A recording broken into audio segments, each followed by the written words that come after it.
God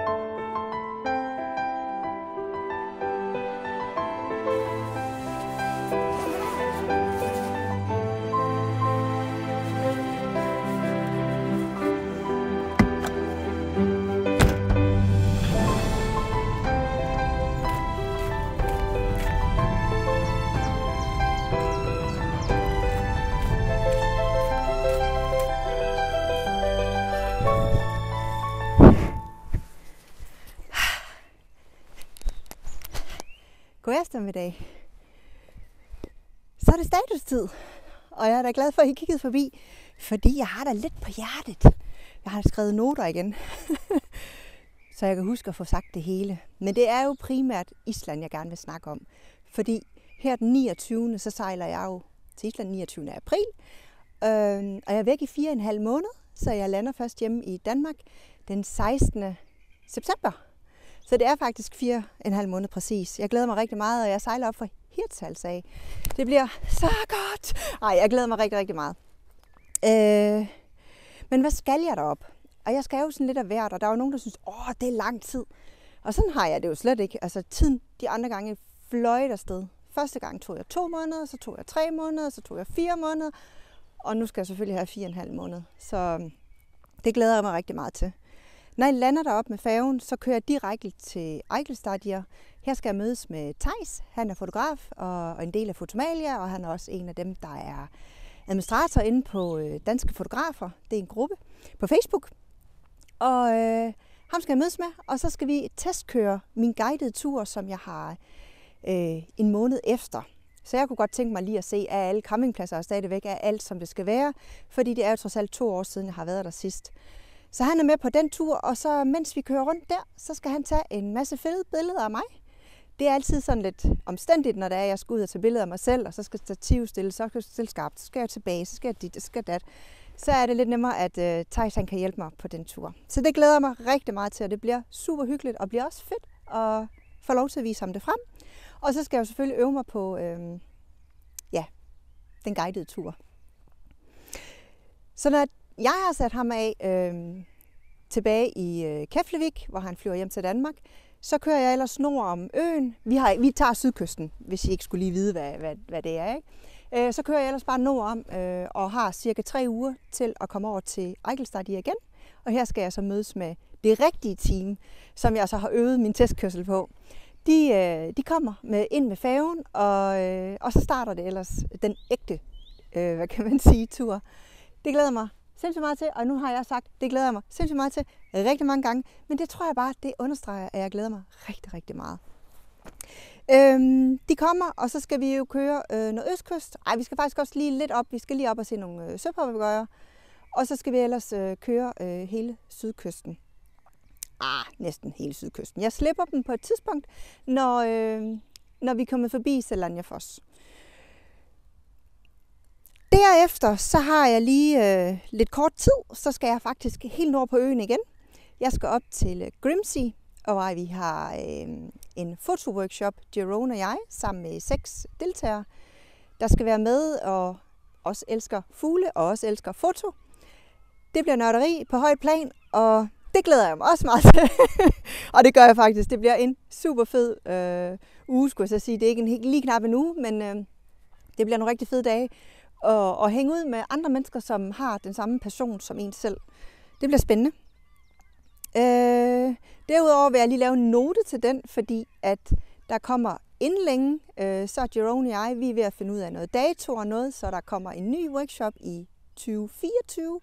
Så hold øje, fordi inden længe, så kommer der nye datoer. Så hvis du har lyst til at komme med og være på fuglefoto-workshop sammen med mig og Jerome, som er belgier, men bor på Island og kender Island rigtig, rigtig godt, og også har den samme passion som mig op for det er en lille ø, der hedder Grimsey, der ligger nord for Island, cirka 40 km fra Island. Men meget mere om det, hvis det er, at I er interesseret i det. Så kommer der en anden meget vigtig ting, som jeg glæder mig rigtig meget til. Og det er, at min svigerinde kommer op. Hun har ikke været på Island før, og nu kan man sige, at min lillebror var jo sød at hente mig her for 2 år siden, da jeg ikke kunne køre selv. Min venstre ankel og ben var i gips, fordi jeg jo selvfølgelig, eller ikke selvfølgelig, men jeg havde brækket den på Island, da jeg skulle redde en søpapegøje. Så han hentede mig og fik lige 1,5 dages snuseri til det, og er helt sikkert også blevet hudt på at skal opleve det noget mere. Men nu er det altså blevet min svigerindens tur til at komme op og sige hej, og hun kommer i 6 dage. Og i de 6 dage, der har jeg lavet et program til hende, og hun glæder sig lige så meget, som jeg glæder mig. Og vi har aftalt, jeg spurgte hende her i går, og jeg havde meget sådan, da jeg har gået sådan i noget tid her, og summet over, at der var noget, jeg gerne ville spørge hende om. Og jeg vidste, at det nok ville blive sådan lidt 50-50, om hun var klar på det.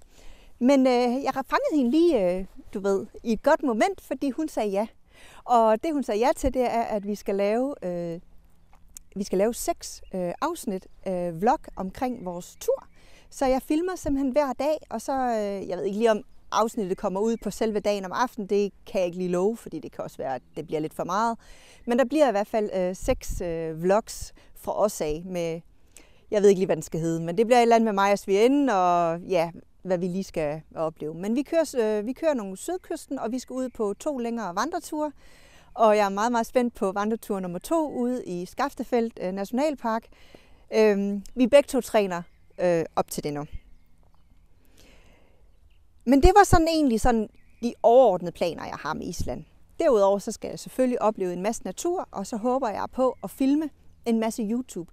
Så I har mulighed for at se de forskellige destinationer, og jeg går lige lidt i en brainstorm på, hvordan setup'et skal være, og hvordan jeg skal gøre det, hvordan skal jeg klippe det, og fordi der er så mange muligheder, og det skal jo selvfølgelig stadigvæk være interessant for jer, men det skal også være sjovt for mig at lave, og jeg skal også huske at arbejde.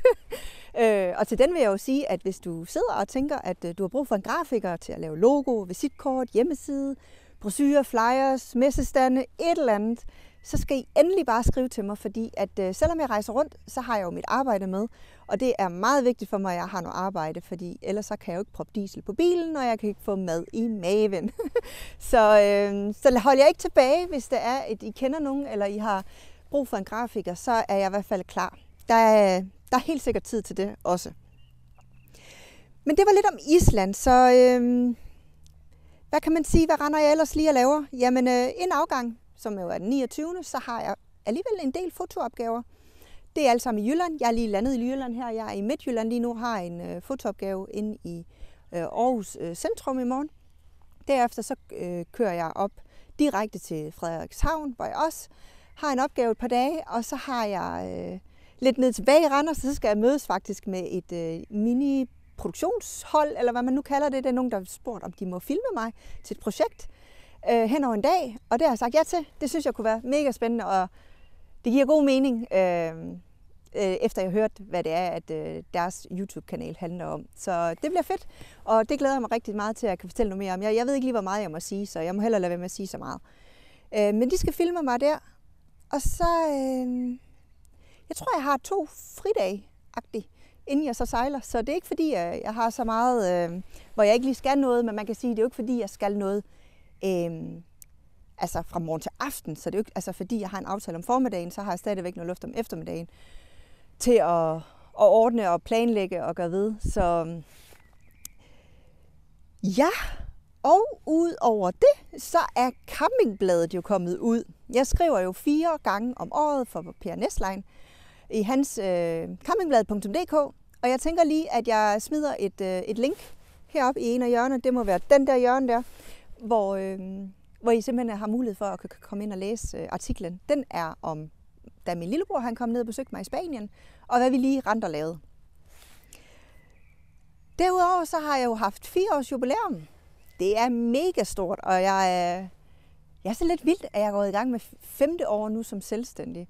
Og jeg synes jo stadigvæk, jeg lærer. Jeg har så mange ting, og jeg nyder, og jeg udvikler mig, og jeg synes, det er en fed proces, jeg er i. Og lige nu, der har jeg det rigtig, rigtig godt, fordi at, jeg har brugt nogle måneder her på at virkelig lytte til mig selv, og hvad har jeg lyst til, og hvad drømmer jeg om, og hvad skal jeg skære væk. Så jeg synes, jeg lige nu har fundet en god, hvad kan man sige, sådan balance i, hvad jeg tænker, at min fremtid skal indeholde. Og så må vi jo se, hvordan det så går. Men lige nu har jeg det godt. hele vejen igennem. Altså, man kan jo godt sige, at der er jo intet, der er lyserødt altid, og selvom man lever sit drømmeliv, som jeg nu gør, altså jeg kunne ikke tænke mig et andet liv end det, jeg gør, så har jeg jo også dage, hvor det hele ikke bare er lyserødt. Så, men lige nu er det faktisk meget lyserødt. Jeg har det rigtig godt. Jeg trives på den sådan helt fede måde. Så jeg tror faktisk, at det lidt var det. Og jeg synes ikke, at vi skal køre alt for meget bla bla bla bla, fordi at det skal jo være de her korte statuser, hvor I bare lige får lidt at vide. Og så derfor så vil jeg egentlig bare runde af her, og så vil jeg gå tilbage til Walter. Og få slappet af, få klippet den her video, og så ellers tage på fotoshoot i morgen. Men vi ses på færgen. Jeg laver en video på færgen om, hvordan og hvorledes det foregår. Så vi ses.